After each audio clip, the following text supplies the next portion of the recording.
ఇలాగా తన కెరీర్ 18 సంవత్సరాలు కనుక చూసుకుంటే ఆయన ఏదో వచ్చిన సినిమాలు చేసుకుంటూ పోలేదు.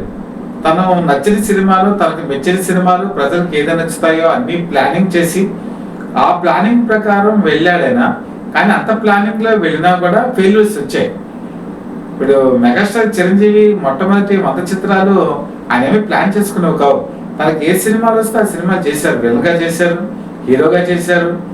ఆ తర్వాత ఆయన కామెడీ చేశారు చెడ్డపై లాంటి సినిమాల్లో.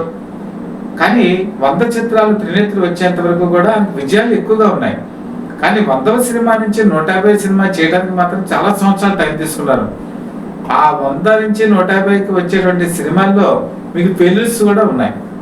అంటే ఎవరైతే తన కెరీర్ని ఎక్కువగా ఆచితూచి అడిగేస్తారో వాళ్ళకి ఫెయిల్యూర్స్ వస్తాయి అని చెప్పడానికి ఇది ఉదాహరణగా చెప్తున్నాను. ఒకప్పుడైతే ఒక హీరో నెలకి కనీసం 3 సినిమాలు చేసేవాడు. ఆ 3 సినిమాల్లో ఒకటి హిట్ అయ్యేది, ఒకటి యావరేజ్, ఒకటి ఫ్లాప్ అయినా కూడా ఆ హీరో కెరీర్ బాగా నడిచేది. కానీ మీకు దాదాపు 1995 నుంచి కనుక చూసుకుంటే ప్రతి హీరో కూడా ఒక సంవత్సరానికి ఒక సినిమా అంటే గగనం అయిపోయింది. అలాగే రామ్ చరణ్ కూడా అదే బాటలో నడిచాడైనా. తను ఎంచుకున్నటువంటి డైరెక్టర్స్ మంచి డైరెక్టర్స్.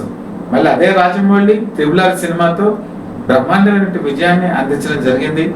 అందులో రామ్ చరణ్ చేసినటువంటి నటన కానీ, తర్వాత అతని క్యారెక్టరైజేషన్ కానీ, అతను స్పీచ్ కానీ, డైలాగ్ డెలివరీ కానీ, డ్యాన్సులు కానీ, మళ్ళీ త్రిబుల్తో నేషనల్ లెవెల్లోనే కాదు ఇంటర్నేషనల్ లెవెల్లో కూడా అతనికి మంచి పేరు వచ్చింది. జూనియర్ ఎన్టీఆర్ కూడా అంతే పేరు వచ్చింది.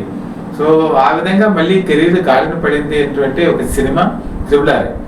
కరోనా తర్వాత వచ్చినటువంటి ఈ సినిమా కలెక్షన్ దుమ్మే రేపింది.